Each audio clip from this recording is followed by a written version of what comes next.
I accept with humility and honor which the American people have conferred upon me. I accept it with the resolve to do all that I can for the welfare of this nation and for the peace of the world. In performing the duties of my office, I need the help and the prayers of every one of you. I ask for your encouragement and for your support. The tasks we face are difficult. We can accomplish them only if we work together. These 2 lines are the first 2 lines of the inaugural speech of Harry S. Truman. Harry Truman was born in Lamar, Missouri, to John Anderson Truman and Martha Ellen Young Truman. He has a brother and a sister. The Truman family moved to a farm owned by Harry's grandfather near what would be about Grandview, Missouri. Young Harry meets his eventual wife, Bess Wallace, at a First Presbyterian Church's Sunday school. He was 6 years old, and on that day he said, "I saw a beautiful curly-haired girl there. I thought, and still think, she was the most beautiful girl I ever saw. She had tanned skin, blonde hair, golden as sunshine, and the most beautiful blue eyes I've ever seen or ever will see." So on that day, at 6 years old, and Bess was 5, he knew that he loved that girl. In January of 1894, Harry became seriously ill with diphtheria and is forced to drop out of 2nd grade. After starting to recover, he ended up suffering a relapse and was paralyzed for a few months. His parents would push him around in a baby carriage, and while they were in the house or somewhere that he could lay on the floor, they would lay him on the floor with a book. And according to Harry's sister, this is where he got his love for reading and learning, and it became a lifelong love. There are no grading books or report cards to survive from 1901, when Harry graduated from Independence High School, to necessarily say exactly how well he did in school, but he himself later reflects that he was about in the middle, where he did good, but he wasn't an amazing academic. In an essay on courage, Harry wrote, "A true heart, a strong mind, and a great deal of courage, and I think a man will get through the world," which kind of describes the attitude he would try to bring to his presidency many, many years later. Truman takes a job in 1903, so 2 years after he graduated high school. He takes a job in Kansas City, Missouri, as a clerk for the National Bank of Commerce. This is the first of quite a few jobs. He tries to do a lot of in-between work and tries to do like his own startup companies, and nothing ever really goes through. He tries to do oil mining and gold mining, and just none of it ever really goes through.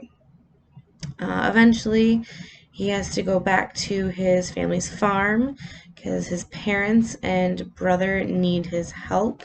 So he goes back to his family's farm and realizes that not far from his farm, Bess Wallace is living there. And so he starts to court her, and they start dating. Eventually, Truman is now dating Bess Wallace, and after many failed attempts, as I said earlier, as to start up companies and whatnot, he decides to join the Army.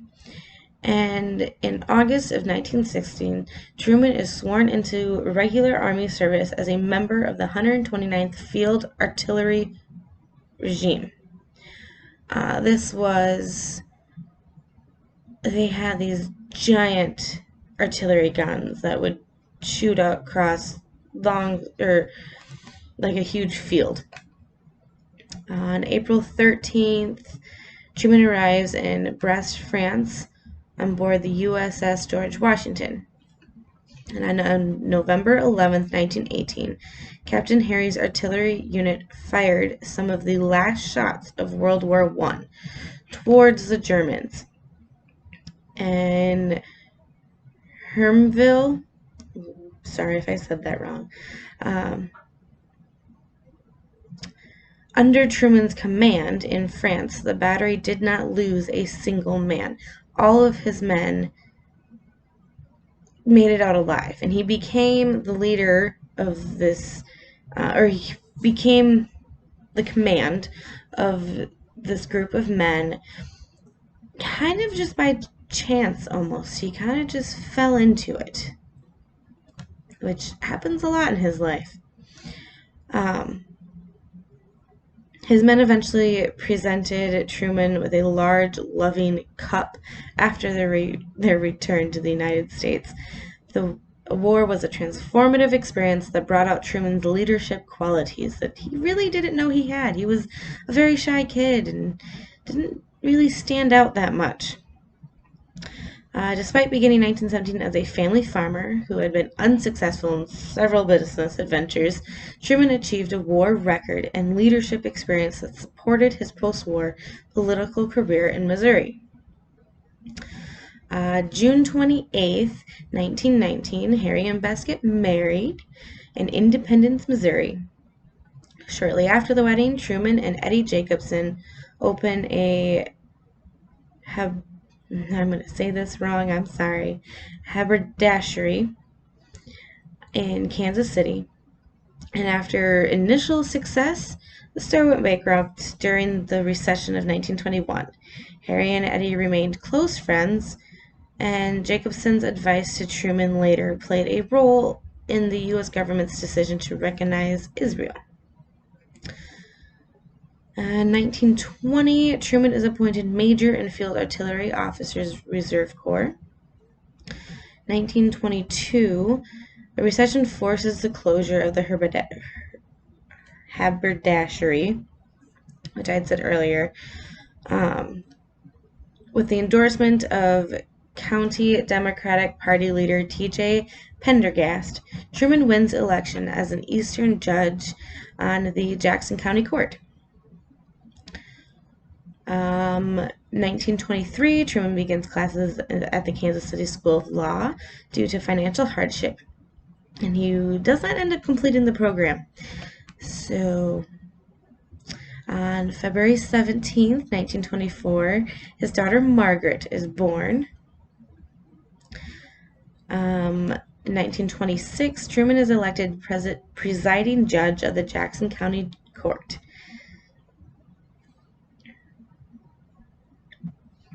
1940, there was a very contested battle for Truman's seat on the U.S. Senate.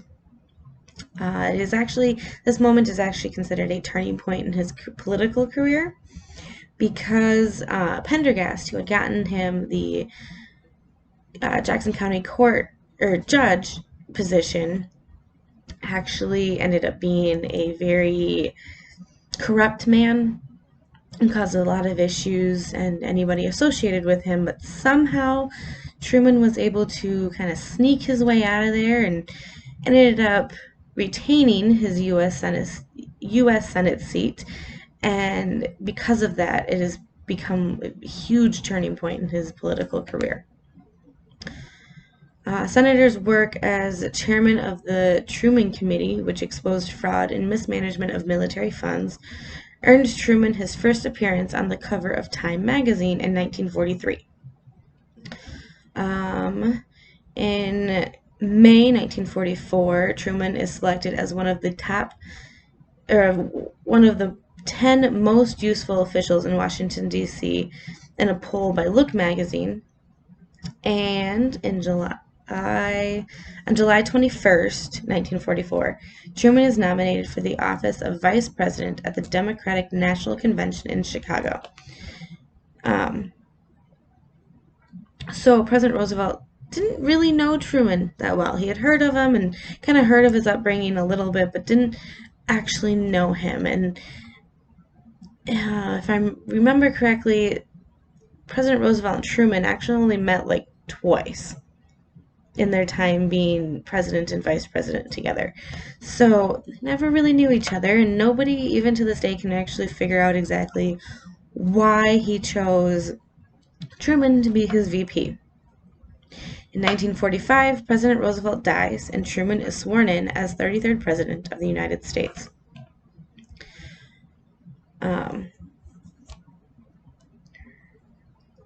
In 1947, Truman requests and in May receives an appropriation of $400 million before a joint session of Congress to fight the spread of communism in Greece and Turkey, which is also known as the Truman Doctrine. Truman signs the Foreign Assistance Act of 1948, creating a European Recovery Program, or ERP, to implement the Marshall Plan for U.S. aid to European recovery. On May 14th, Truman provides de facto recognition to the new state of Israel.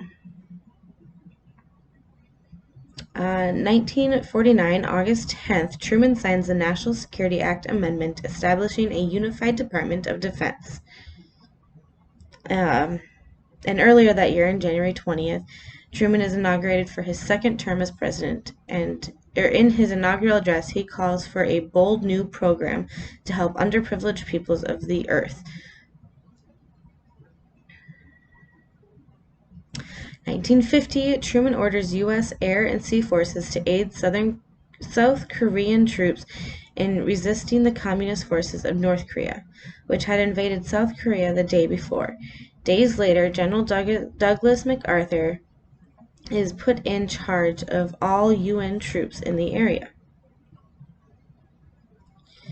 1951, April 11th, Truman relieves MacArthur of all posts as commander of American and UN forces in the Far East for making statements critical of the government's military and foreign policies in that area. 1953, January 20th, Truman attends the inauguration of President Eisenhower and then leaves by train for Independence, Missouri. Truman begins work on his 2-volume memoirs, Years of Decisions, 1955, and Years of Trial and Hope, 1956. On May 8, 1955, on his 71st birthday, Truman breaks ground for the construction of a privately financed Harry S. Truman Library building.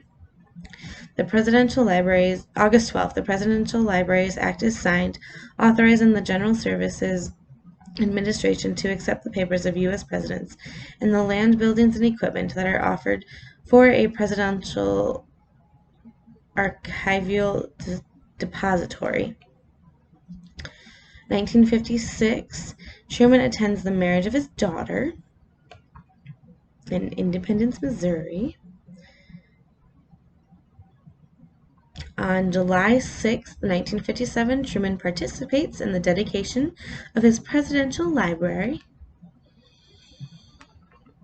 1960, Truman publishes Mr. Citizen, his post-presidential memoir.